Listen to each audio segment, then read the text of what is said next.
Welcome to the Mio and MMA podcast. This one's going to be a short one. The deal is it's tax time here in Canada, and as much as I would love to make a living, just breaking down MMA, it's not where the bread is buttered. The bread is buttered with the numbers, with the taxes, with the accounting, with the finances, and all of that stuff. So it's a busy, busy time of the year for me. I have not had time to do essentially any tape dive into the fights we're going to talk about. So I'm not going to go full into a lot of them. I'm going to maybe, for some of them, I may just honestly have an opinion. There is a couple of fights on this card with fighters I am not super familiar with. Like if we go down to Ikram Aleskarov, don't really know him. Have some ideas based on his record, but don't really know him. I don't really know Claudio Ribeiro. Actually, I think I do. Hang on a second. That name rings a bell. Right. Okay. No, I do know this guy. I also think he's a lunatic. Okay. I do kind of know him. I am not super familiar with Rafael Estevan. I know he's pretty good, but I'm not super familiar. And there's also guys like, I have no idea who Braxton Smith is. Just throwing that out here. Did he do Dana White Contender Series? Probably did. No. Dude is coming in from Peak Fighting Championship. Okay, no, I really have no idea what to make of this guy. He's got all of his wins are by knockout in the first round, so he's got heavy hands. And he has a loss to Chase Sherman, so I don't know. I got nothing there. Maybe you know more. I don't really know Rolando Bedoya. I'm assuming I'm saying his name correctly. Again, another example of a guy who maybe is coming in off of Contender Series. No, he's coming in off FFC. Okay, that's probably better, to be honest. If you can get a UFC gig off of skipping the Contender Series, that's usually not a bad sign. He's 14-1, hasn't lost since 2015. But again, don't really know the guy. He's got a couple of nice submissions here. Darce choke, Kimura. He's got a head kick knockout, a couple of decisions, so he's got some cardio. But yeah, I'd be basing that pick entirely off of essentially a record. It would be an entirely paper pick. So I'm not really going to even entertain those fights. I haven't had time to look them up. Sorry. And I'm going to talk about one real quick because honestly, this one card is pretty dope. Pretty awesome. Pretty sick. Demetrius Johnson, Adriano Moraes. The first two fights of that have been very interesting, been thrilling. Check that out. You got Rodtang, admittedly against a guy I've never heard of. And I'm not a kickboxing aficionado. I'm not a Muay Thai aficionado. Maybe Edgar Juarez Tabares is actually really dope and the real deal and whatever. But it doesn't even look like that on paper. So that might just be an execution. Mike Musumeci going to be in action. If you like grappling, that's something for you. Stan Fairtex versus Lee Sanderson. Not bad. Not bad. I've never been super sold on Elise Anderson, but hey, still. Roberto Soldic versus Sebastian Kadestam. Come on, man. That's dope. Soldic will probably win that fight. That being said, if Kadestam knocks out anybody, I am never surprised. Dude is incredibly potent puncher. Defense is not great. I wouldn't even really describe him as particularly an amazing striker, but dude is a knockout machine. That's impressive. Sage Northcutt is on the card. I ain't interested. Maybe you are.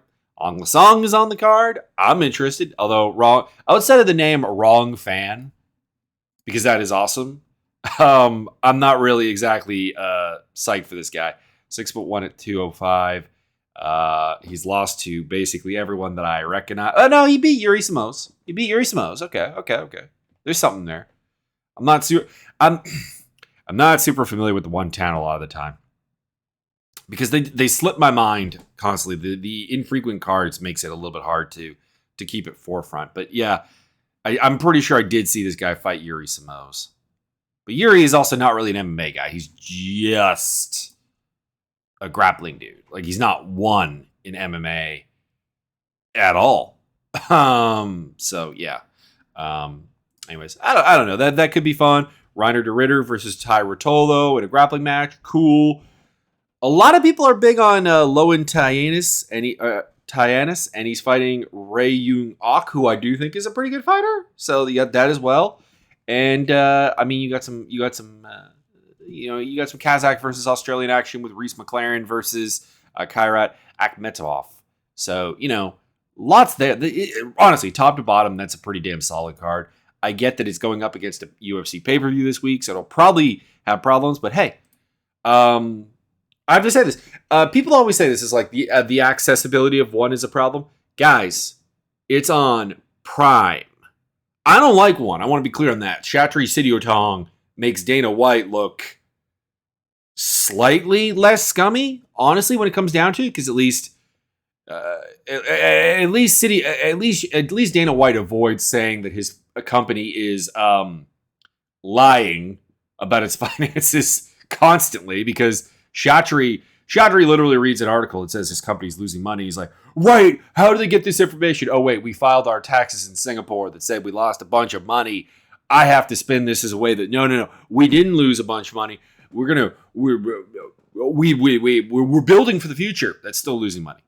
Like, I hate to bring this up, but as the finance guy, if I'm investigating the financial security of a company, which I have done, I am looking at the lost money. I'm, sure, I understand that if I see building of new infrastructure, I see investment in new land, I see all of these things. These are all potentially future income earners.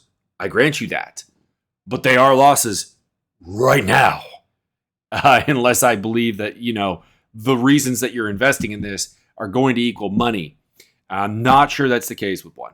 So anyways, that's my finance rant. Let's get on to UFC 288. The main event here is so weird for me. So weird as a fight, so weird as a narrative. I'm talking about Henry Cejudo versus Aljamain Sterling. To be clear, when we're talking about this fight, we're talking about two of the best bantamweights of all time. I do believe that. Henry Cejudo, I don't believe beat Demetrius Johnson. That's what brought him to prominence and whatever. But he is a phenomenal physical athlete who has shown a bizarrely high fight IQ over the course of his history. He actually developed and became better. He did the rare thing in MMA, which is taking lessons from defeats and making those things that cost him fights go away. It's admirable despite all the cringe. And then with Aljo, you have a guy who's tried to do a lot of that. His striking is still supremely janky and confusing. But, has been an exciting guy and a guy that I outside of some of his social views, we won't get into that now, but outside of those social views, he's a guy who stood up to the UFC about fighter pay and did kind of win. Like he did actually get a good deal way back in the day at the time. So it can end somewhat well. Sorry, I'm just plugging my phone in here because it's not plugged in for some reason. There you go. I want you to charge. Anyways, so it's a fascinating fight in that regard. But then there's the problem that Henry Cejudo is 36 years old in a weight class where you're old at 30. There was a stat I think someone pointed out. I forget what fight it was for, but it was title shots above the age of 35. Below 170 pounds are like, they have a horrendously bad record. And you got to go case by case and think of things like, Cejudo probably is healthier than most 36-year-olds in MMA because he's been retired for 3 years. But that's the other thing. Been retired for 3 years. Henry Cejudo is a guy who struggled with personal discipline, missed weight a couple of times back in the day when he had no business missing weight. Has had a history of not being the best about self-discipline with eating. And I can relate. But you have a lot of what ifs. And it's kind of weird because we just saw Aljamain Sterling fight TJ Dillashaw, which was also a bit of a what if because Dillashaw had a retirement of sorts with the EPO and then his shoulder fell apart. But you literally have Cejudo fans yelling, how can you pick Aljamain Sterling to win this fight? Which, spoiler, I am. It's because your boy has been away for 3 years. Your boy has been coaching and involved in MMA. And to be clear, I fully believe that he's still on top of the meta. I fully believe that he has ideas of how to beat Aljamain Sterling. I fully believe this. I also fully believe that looking at some of the pictures of him, dude has gotten stockier. Dude has gotten heftier. Dude is doing what he has always done, which is not really take his diet super seriously between fights. And he's had 3 years to do that. And he's 36 years old. So I was talking with Tim, my buddy Tim on Twitter. And he was like, it's always a big deal when a champ beats a former champ. I don't think it is. We just saw an example of that not being the case with Aljo beating TJ Dillashaw. And Dillashaw was probably a more lauded champion than Henry Cejudo was at the weight class. Cejudo has the double champ thing. But at 135, TJ Dillashaw was at one point considered to be the man. Like he was driving the MMA meta at that weight class. He was a phenomenal fighter. And then, he got old. Henry Cejudo is getting old and was retired. Now, I will say this. I'm making fun of Cejudo fans. I have to make fun of the Aljo fans, too, because Aljo fans are like, Aljamain Sterling's going to finally get his due when he goes out there and he destroys Henry Cejudo and he finishes him in the first round. Number one, he didn't finish TJ Dillashaw with one arm in the first round, so I really, really doubt that that's going to happen. But number two, let's say it does happen. Let's say Aljo goes out there and terminates Cejudo. Let's say that happens. We can see the future. We see it now. Okay, but what if Cejudo looks sluggish? What if Cejudo looks slow? What if Cejudo looks fat? What if Cejudo looks like a guy who should have stayed retired? And Aljo goes out there and detonates him. What does that mean? I don't think it means anything. And I say this again as someone who's never been on the Aljamain Sterling hate bandwagon, because ever since the Peter Yan disqualification win to get the title, he has had more than his fair share of haters. He milked it. He could have continued. All this stuff. All of these reasons to blame anyone but Peter Yan for throwing an illegal knee that cost him a belt. Anyone. And also kind of ignore. And also just kind of a revisionist history of the fight. Yan was destroying him. No, Yan was not destroying him. He's actually behind on the cards. Now, I will say this. I thought Yan was on his way to winning. I thought we had hit that transition point that happens in all Peter Yan fights. That he was having answers for what Aljo was doing. Aljo was getting a little tired, as he is known to do. And it was going to be downhill from there. And that Yan was on his way to win. And that's why I picked Yan in the second fight. But it was weird. He became a lightning rod for hate. And then, of course, the social stuff meant that he became a lightning rod for hate for a different reason. I don't think him winning this fight does anything. I think if he wins this fight, the haters are going to say Cejudo should have stayed retired. Cejudo should have stopped. And this was a waste of time. And probably that he should fight O'Malley. Because I don't know why this is, but Sterling haters love O'Malley. And I don't fully understand that one. I don't get it. I don't get what the tie there is. Anyways, if these two guys, if I could be given assurances that Cejudo was a prime Cejudo and it was a prime Aljo, I would take Cejudo. I was always, to be honest, there wasn't a fight outside of, I guess, the first Demetrius Johnson fight that I wasn't impressed with what Henry Cejudo could do. Honestly, he learned incredibly quickly. He evolved his style. He adapted to opponents and so on. I am a big fan of in-cage Cejudo. Not so much the cringe, but in-cage Cejudo, big fan. I just can't, 3 years on the shelf and 36 years old now, trust that is the guy that exists. And that is why I am going with Aljamain Sterling to win this fight. Probably by a submission at some point. That's my call. I wouldn't be surprised if Cejudo goes out there and dominates him. I really wouldn't.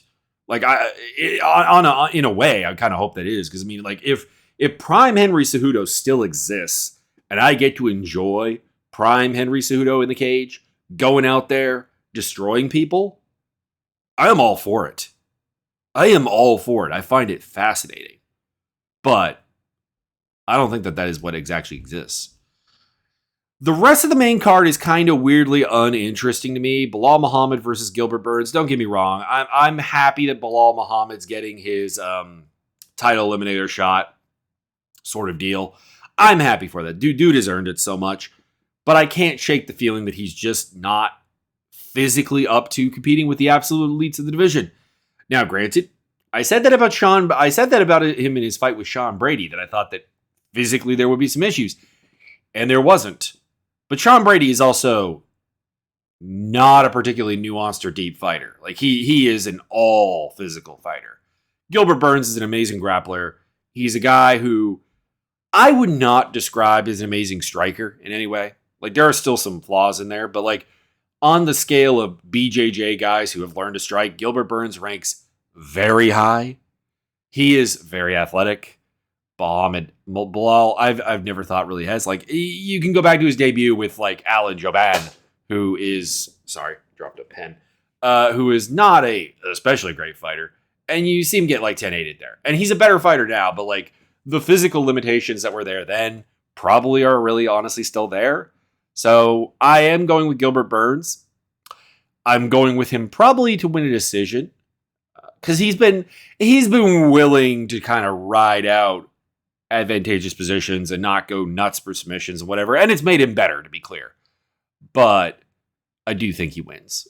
I got Gilbert by decision. I think he's the better striker of the two. I think he's the better grappler of the two. And I think he's the better athlete of the two. That's kind of hard to beat. Jessica Andrade is going to probably crush Zhang Yan. I've never been a big believer in Zhang Yan. I know she's 16-3. I know she's only lost to Marina Rodriguez and Carla Esparza and someone named Karina Halleman way back in 2010. But I don't know. I always thought that her wins, be it Mackenzie Dern, Claudia Gadelha, Karolina Kowalkiewicz, Angela Hill, Sherry Kondo, Vivi Pereira, throughout the UFC, she beat Kaylin Curran. That means nothing. Kaylin Curran was just infinitely unphysical. They were all losses that were more about the person losing than about the winner. You know, she's a well-rounded fighter. She can do a little bit of everything, but like nothing about her game makes me believe. Nothing about the boxing, nothing about the kickboxing, nothing about the wrestling, nothing about the grappling. It makes me believe that she can compete. She can compete, but Jessica Andrade at strawweight is a terrifying force of nature and is probably going to detonate her. Probably going to do that. I mean, if Carla Esparza can stop you, I feel like Jessica Andrade can do that. Movsar Evloev was going to have a really, really, really interesting fight against Bryce Mitchell. Now he's fighting Diego Lopez. I'm taking Evloev. Does that really need a tremendous amount of like breakdown? Like, Evloev is actually really, really good. Lopez is not bad. He's fine, but you're coming in off of Fury FC, where you had a mixed bag, to be honest. You're coming in off a loss to Joe Anderson Brito on Dana White Contender Series. Your biggest wins are guys who are long discarded from the UFC. Masio Fulham, Marco Beltran, Ronnie Jason. No. And here's the other thing is that a lot of Lopez's best results come from being able to grapple people. You're in for a world of hurt if your idea of beating Evloev is to grapple him. So yeah, that kind of it feels like an easy one. Kron Gracie versus Charles Jourdain runs off the main card. I want to pick Jourdain because I'm just incredibly unsold on Kron Gracie's mentality when it comes to MMA. Like, real talk here. Like, yeah, okay. Dude beat Tetsuya Kawajiri, Hideo Takoro, Alex Caceres. These are decent wins. These are truly decent wins. But in Takoro's case, you have a guy who has no ability to keep the fight anywhere. Also, it was 2016. You have Tetsuya Kawajiri, who kind of was willing to grapple with him, was like honor bound to do it. And then you have Caceres, who also grappled with him. First guy to not grapple with him that had an idea of what he was doing, Cub Swanson, basically beat that ass. I'm going with Charles Jourdain because, again, this is another case where like Gracie's also been away for 3+ years from MMA. He's a super weird dude who like keeps talking about how he wants to change MMA, and I'm not entirely certain that is a great plan at all. I think that means you're like kind of ignoring the actual meta and not and I don't really trust the Gracies to develop into MMA fighters. I long ago gave up on that. So yeah, I'm going with Charles Jourdain. Drew Dober, Matt Frivola. That's a super fun fight. I got Dober winning that by TKO. They're both going to go out there and put on a show though. Like these two guys are volume power punchers. It's fun. Let them have it. Let them do it. It's not a great like technical breakdown of the fight because it's not. Frivola does have like some nice grappling and some wrestling stuff to go to, but he tends to just throw leather. Dober is hard to take down, hard to control, hard to impose a game on. I got Dober.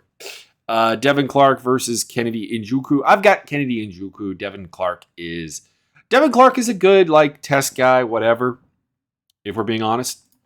But he's just kind of he's very simple and relies on like toughness a lot. And Kennedy has looked really good. Like he had the loss to Da Jung and he had the loss to Nikolai Negumeryonov. And I was pretty much done with him at that point. I thought he's kind of done. And then he beat Carl Roberson. And I'm like, okay, Roberson is a horribly constructed fighter and he's too small. And then he kind of dominated Egan Kudalaba in a way that was very impressive. Let's see if he can do it to Devin Clark. I hope he can. I've got him by decision. But he has amazing promise. Like he's huge for the division. He's athletic. He's strong. He's fast. He's powerful. He seems to be learning and picking up skills finally. Like, an exciting actual prospect at 205. Chaos Williams versus Rolando Bedoya. Like I said, I don't know a lot about Bedoya. Can't really make a pick on that. Marina Rodriguez versus Verna Jandaroba. I assume Rodriguez, because this is a striker versus grappler battle. Verna is not a good striker, not a particularly great athlete. She is a good jiu-jitsu player. Marina is long, has no one's idea of like an actually like good form striking game, but is the better striker of the two, is the better athlete of the two, is the bigger of the two, the longer, the rangier. So I'm gonna go with her. But really, that fight comes down to who can make the fight their own. It's either going to be Jandaroba kind of getting her to the ground and like, doing some good things, or it's going to be Marina Rodriguez like slowly beating her up. Parker Porter versus Braxton Smith. I have no pick. I've never seen Braxton Smith fight.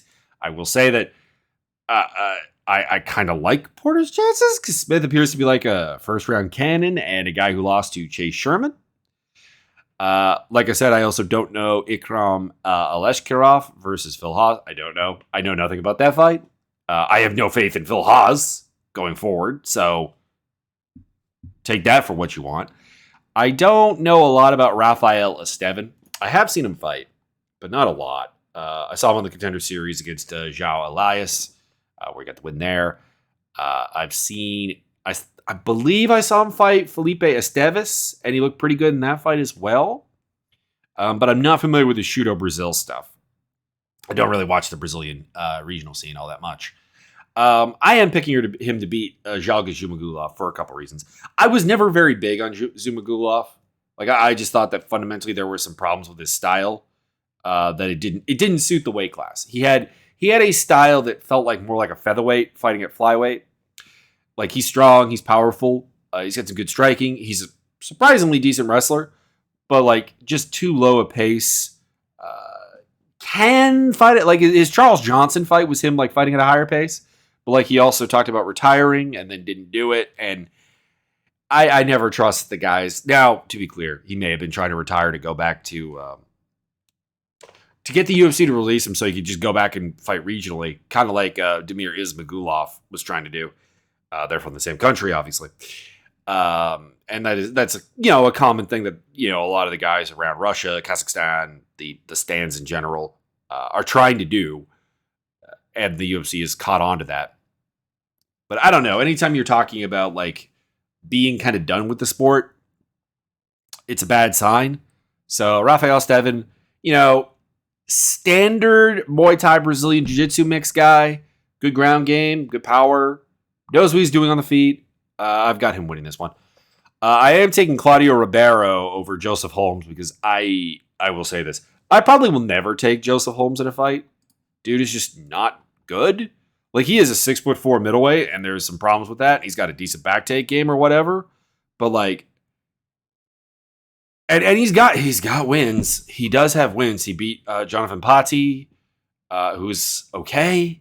He beat Alan Amedovski, who was in the UFC, I guess. He beat Shante Barnes, who is not bad. He beat Ryan Leniger, who is not bad. But nah, I have zero faith. I have zero faith in Claudio Ribeiro too. Like, dude is insane, and there's a reason I had Razak Al Hassan probably killing him at some point, and he did. But no, he's actually got some upside as a fighter. Whereas like Joseph Holmes is like, what are you good at? I'm tall and I'll take people's backs. Okay, it's not really a takedown game to that. There's not even really an entry game to that, so I can't take it. Also taking Johnny Munoz Jr. against Daniel Santos. Just not a big believer in Daniel Santos. I think I picked against him in every fight he's had. He did beat John Castaneda with a knockout knee. So there's something there. But I just feel like there's just not enough actual structure to his game. And Johnny Munoz is not very good either. But like, I get what Johnny Munoz is trying to do. What are the betting odds on this one? I'm actually interested. I've been kind of ignoring the betting odds because I'm not betting on these fights. Santos is the favorite, minus 165 on Tapology. What about best fight odds? What do we got? About the same. Minus 185 to minus 200. Oh, minus 215 at the high side. And Munoz is the underdog. I'd bet on Munoz as an underdog. I'm not betting on Santos as a favorite. I'll say that right now. Some other underdogs you can possibly cash on just to give you some ideas here. Kron Gracie is an underdog against Charles Jourdain on all the books, so there's something there. You can't get Drew Dober at underdog odds. I was kind of hoping you could. You can get Devin Clark at underdog odds if you're not sold on Kennedy Njoku. That's an option. That's a thing. My only other pick other than Munoz, who's an underdog, is no one. That is literally the only underdog I'm picking. There's some live dogs, though. There's some live dogs. I mean, you could even bet at Parker Porter at minus odds against Braxton Smith. Like, Braxton Smith is incredibly unproven. But, hey, that's that. All right. Well, that's all. I got it done in like 30 minutes. Wow. Okay. I hope you enjoyed. We will be back to the regular scheduled program next week as far as the podcast is concerned. And you can look forward to that, I guess. Because the tax season, the deadline is passed. We really just kind of are like doing this week to try to like get everything we can in a relatively low level of time. Hoping CRA doesn't notice because they're on strike. Anyway, and to be clear, like I support the strike, whatever. If you're CRA, you're never going to strike at a time that isn't the tax deadline. Let's be honest. And yeah, that rounds it all off. I'll be doing Super Mega Baseball tonight. If you want to check out the Twitch, I'm doing a Mech Warrior 5 stream or Mech Warrior 5 stuff over on the gaming channel on YouTube. And yeah, check that out if you're like a lovely nerdy person. And I will talk to you on Sunday.